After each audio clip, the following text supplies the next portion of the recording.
Alemania cierra sus fronteras.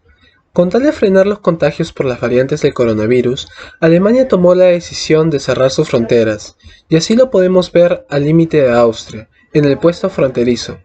ya que la policía este fin de semana se encargaba de filtrar y verificar muy detalladamente la circulación en la zona. Dando la bienvenida a febrero y celebrando el Día del Amor y la Amistad, irónicamente, este domingo Alemania cerró el paso con la República Checa y el Tirol para poder controlar y contener la propagación de la COVID-19 y sus variantes. Sin embargo, esta decisión a gran escala no ha provocado más que la incomodidad y discrepancia por parte de la Unión Europea. Frente a este hecho, desde el Ministerio del Interior de Alemania se advierte que las personas que no formen parte de las pocas excepciones autorizadas no podrán entrar al territorio germano, según la última edición dominical del diario Bild. Pero, ¿cuáles son exactamente estas pocas restricciones autorizadas? Pues bien, se debe tener en cuenta que los únicos autorizados realmente para poder ingresar al país son los propios ciudadanos alemanes, algunos residentes en Alemania y los trabajadores que laboren en las fronteras y que su deber sea esencial, es decir, todo aquel que transporte mercancías, por ejemplo, siempre y cuando presenten un documento que valide que son negativos para coronavirus o tener un test PCR negativo. Por otra parte, para poder garantizar el control y supervisión de estas medidas, la compañía ferroviaria Deutsche Bahn suspendieron las conexiones con las zonas involucradas con estas medidas, y para este fin de semana se movilizaron poco más de 1000 policías con tal de que estos controles se hagan efectivos, como también lo hicieron con el aeropuerto de Frankfurt este domingo. Si nos ponemos en la perspectiva del gobierno alemán, podemos entender que todas estas restricciones fueron impuestas frente al temor de la llegada de una nueva ola de contagios a raíz de las nuevas variantes que han sido detectadas del virus, tanto de la variante británica como la variante sudafricana. Frente a esto, Berlín considera como zonas de alto riesgo tanto a la República Checa, Eslovaquia y también la región austríaca del Tirol.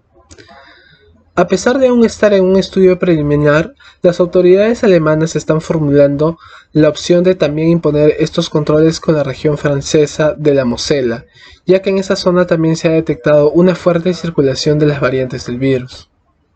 Frente a esta posición tomada por Alemania, la Unión Europea demuestra su desacuerdo con estas medidas implementadas, ya que teme que con estas restricciones vuelva a suceder lo mismo que sucedió en el brote pasado. Si bien lo recordamos, ya que en ese entonces cada país, a pesar de ser parte del bloqueo europeo, miró por sí mismo y buscaron la manera de, con sus propios recursos, mitigar la pandemia, en vez de actuar todos como un solo conjunto o como un solo bloque, como debió haber sido.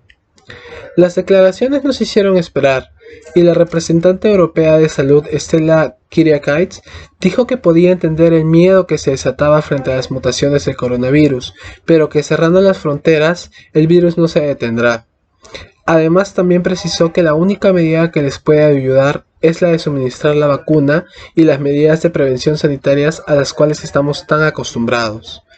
El peor escenario al cual se puede dirigir toda esta situación es el de volver como en marzo del 2020, ya que una Europa con fronteras cerradas no ayudaría en nada en estos momentos tan críticos.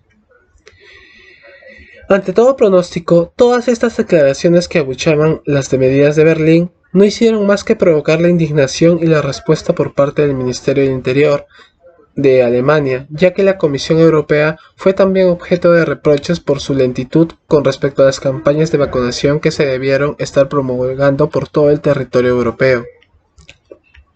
En total, Alemania ha vetado la entrada a 5 países, ya que para la canciller Angela Merkel, todas estas nuevas mutaciones, que son más contagiosas, suponen una amenaza real y letal para la población alemana, por lo que pide no bajar la guardia. Mientras tanto, la pobre o inexistente circulación de dosis de vacunas deja muy mal visto la campaña de vacunación que promulga la Unión Europea. No sería extraño que otros países, al sentirse en la orfandad por parte del bloque, decidan por tomar las mismas medidas que Alemania o tal vez peores. Esperemos que esta situación evolucione en buen camino y se pueda llegar a una solución que incluya a todos los países europeos, para que no exista esa necesidad de hacer las cosas viendo solo el bienestar como país, sino como el bloque que son. Muchas gracias.